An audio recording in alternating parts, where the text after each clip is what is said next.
Okay, guys, the watch list for Thursday, May 5th. Wow, this week's flying by. Here's the SPY. It's down another day, kind of closing about where it opened. You see that a lot lately. Here. I'm a little bit below the open, but where the candlestick barely has any color. Does have some pretty good support from a few weeks back at 204, so we'll see what happens there. The 50-day also not far below. So anyway, I had a good day in chat today, and here is the list for tomorrow.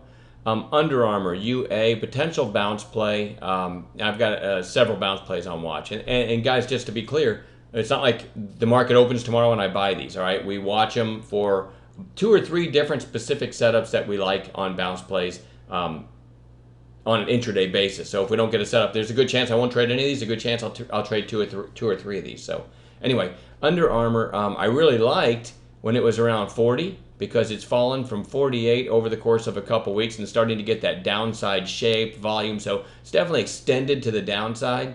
Let's see, this low back here was 39.45. It's about there right now. So, this definitely has to go on bounce watch. It's overdue. Sellers are having fun with it, but I hate that it kind of broke this 40 support, but that doesn't mean it can't snap back tomorrow. So we'll be watching for one of 3 things to happen tomorrow. We might take a trade in it. Another one that's just really beaten up. I don't have support here, but again, sometimes you can just get a relief rally, right? So MOH goes on bounce watch, really beaten up. FSLR, no trades in this one today. Just goes back on bounce watch for tomorrow. YELP, kind of a different kind of bounce play. Had the gap up a couple sessions ago and a couple red days since the gap up. Definitely a lot of support below, so I want to watch that one for a potential bounce. Solar City, another solar play, getting pretty beaten up. I mean, I'd like this to come down and challenge this 21 area. It looks like it's going to close. The market's closing right about now. It was going to close around 23.65. So it's still got a ways to go, but you never know. Might gap down. Anyway, that's an area to watch on Solar City. HFC is a refiner, starting to get fast to the downside. I'd love to see it come down below 30, and you can see how nicely it's bounced from there. Closed at 31.15, so you never know. We get a gap down and a push below 30. That'll be a great setup to watch for an intraday bounce. NAV, you see a pattern here. Same thing. 4 days down in a row, starting to get fast to the downside. You can't see it. This green line isn't the 50-day, but it's close. It is a 60-period moving average that I use for my 5-minute chart. So anyway, the 50-day is pretty close to that, though. And there is some price support in this area. So we'll see. I don't love this one, but we'll keep an eye on it. CFX, couple really big down days. I drew this line. It's not perfect, but you can see it had support at 26 back here, and again here, and then when it broke below it, it came up, and then that became resistance. Kind of tried to peek through it, but really the 26 area. Remember, support and resistance are areas, not exact numbers, but pretty good 2-day selling down to that area. So maybe we can get a push down in the morning and a reversal. So that one's another one on bounce watch. PRGN. Had a nice trade in this one today. Actually, 2 nice trades in this one today, but it ended up, looks like a weak close. It's had some nice intraday moves, and you see it's getting plenty of volume to trade, so want to watch that one. I'll show you on an intraday basis where I called it. I called it at one. I'll show you what it looked like. We had the big move yesterday, and it looked like this when I called it. I said, if this gets to 160, I think I said 164, 165. I think 164 should push through the high of the day and give us a nice move. So that was my call.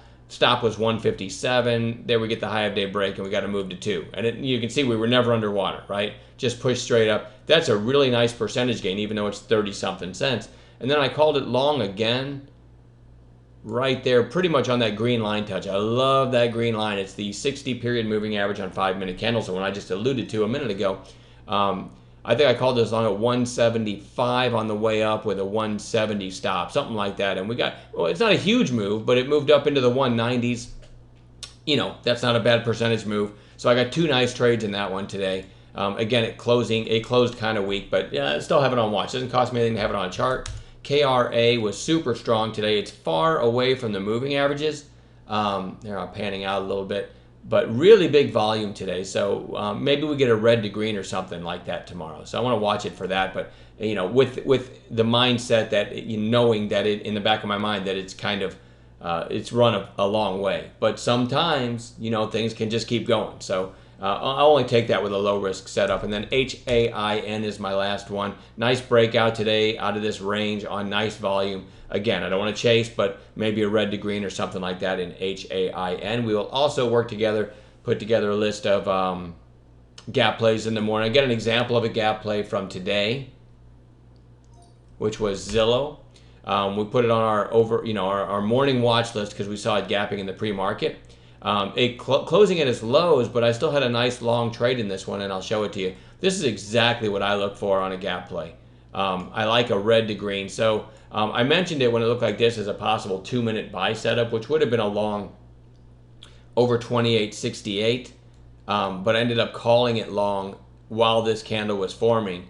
I said the twos might work, and that was a great entry for those that took it. But my official call then, when it started to push up, was 28.95 with 25 cents risk, looking for a push through 29 and a push through the high of the day, which we did get. So on 25 cents risk from 28.95 is a beautiful gap and go play, which it's not really gap and go, but a gap play where what I like to see is sellers come in and those sellers fail. And this gave a pretty low risk setup. So anyway, we got from 28.95 in 2 minutes up to 29.70. So 75-cent move in 2 minutes.